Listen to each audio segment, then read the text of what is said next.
Myslím, že to bol tento strom. Je to odo mňa asi 15-20 metrov.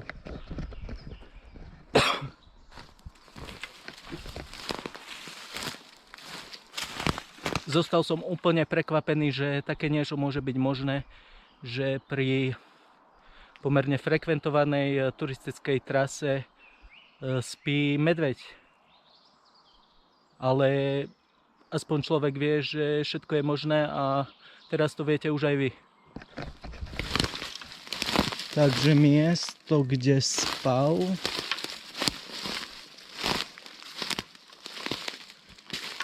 myslím, že to bolo presne tu. Tu spal medveď. Takto schúlený.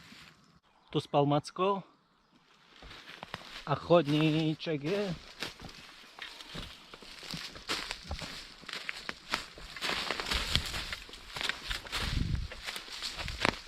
Tu. Veľmi blízko, čo poviete?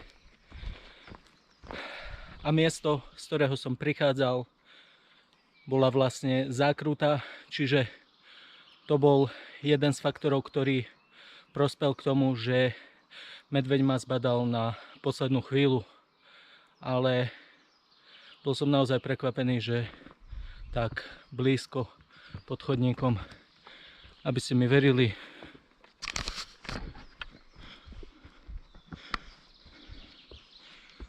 Tu je turistická značka.